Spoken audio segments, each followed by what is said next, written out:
Productivity can be defined as a measure of the efficiency of a person, machinery, factory, or system in converting inputs into outputs. However, the productivity of a person is more complex than the productivity of a machine. We are humans. Computers and machinery can be programmed to output a specific task, but being productive is not as simple as that for us. But we can introduce tricks, hacks, and systems to help and improve our productivity. Hey guys, welcome back to the channel. Today I'm going to be sharing with you 6 tips that have helped me become more productive. I'm going to introduce you to all of these in this video, but I would recommend that you don't try use all of these tips at once.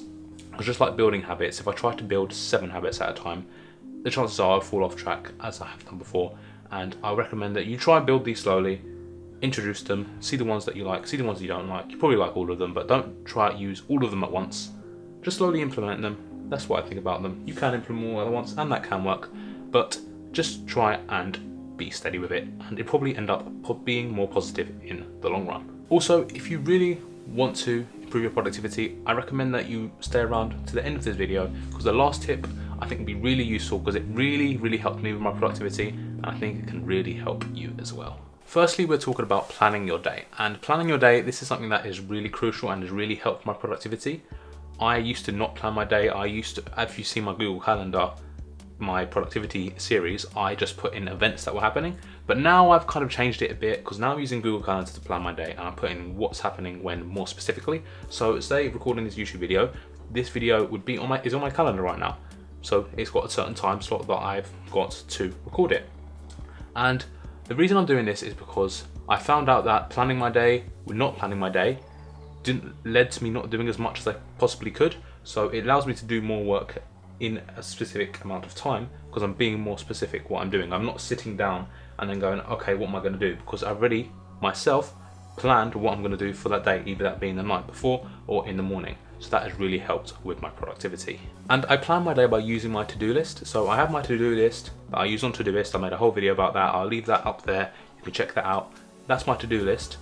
And what I do is I see my to-do list, have it on my screen. I also have my notebook that I have my to-do list in, and I plan my day around that. Also, I have all the other things that happen in my life, so my to-do lists, they don't fill up my whole calendar because I have other things going on, but they fill up certain chunks, and I'm just working around that, trying to improve the systems that I'm using for my productivity. Now we're talking about using a Pomodoro timer.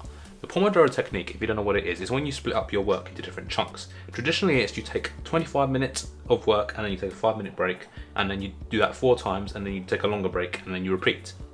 I use this for studying because it shows that breaking your studying into different chunks that are about 25 minutes is more effective. But if you're doing this for any other kind of work, it might be, I don't know, if you do video editing like me, you might want to set, or writing a script or something, you can set a Pomodoro timer for 25 minutes, and then you can use that to kickstart your work. This also links to another rule called the 5-minute rule, where you set a timer for 5 minutes, you do your work then, and that actually leads you to doing more work and carrying on, because you're getting the initial started, you're getting going by setting that timer. There are many great Pomodoro applications out there. I use one called Tide. It's great. You can use it for, as I said, a Pomodoro timer. You can customize how long the timing is for. So I usually, sometimes I do 25 minutes, sometimes I do 45 minutes, and just alter it depending on what I'm doing. I only mainly use it for studying, but I can also use it for many other things.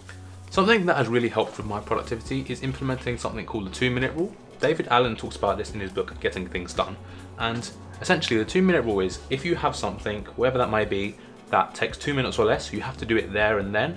And knowing that will help me be more productive in like everyday life. So I mainly see this in things such as, like, I don't know, washing the dishes or sending an email. I like, instead of putting it off and just waiting until a better time, or even like putting it on my to-do list, I do it there and then. So getting it like off my plate. Don't have to remember it, don't have to write it down, just get it done there and then if it takes 2 minutes or less. Another way that I've managed to increase my productivity is disabling some notifications on my phone. Not disabling all of them, like the ones that won't provide me as much value, I will disable them. So I know for YouTube, I disabled that notification so I don't get in the trap of watching loads of YouTube video at once.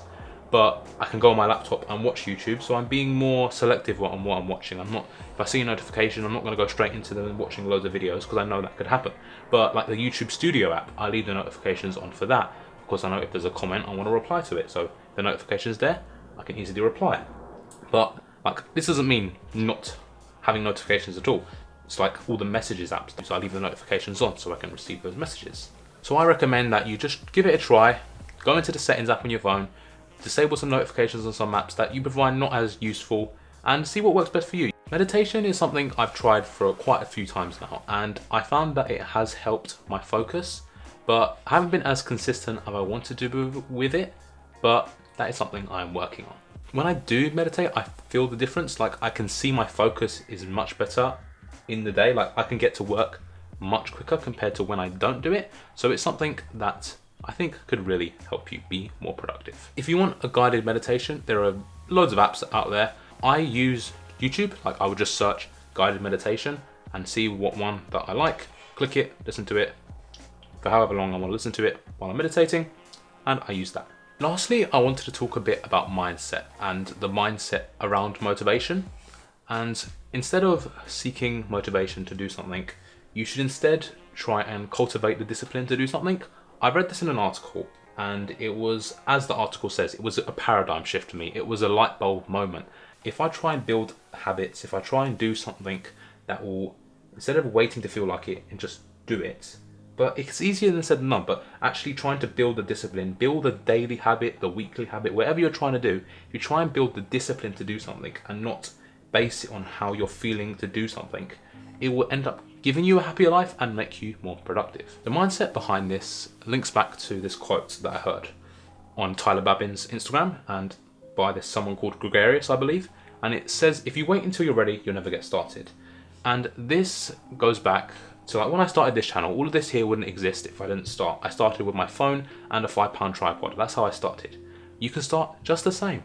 You probably have a good phone, can record 1080p, might even be able to record 4K. You can use that and just start making. If you want to do this thing, all you have to do is start. And that is exactly what I did. And you can do the same thing as well. Thanks a lot for watching. If you enjoyed this video, please leave it a thumbs up. If you're new here, please consider subscribing to the channel. Lots of content coming soon. Stay tuned, hit the bell. Instagram, you can follow me there, stay up to date. And my newsletter, I share productivity tips over there. So thanks a lot for watching, and I'll see you guys very soon.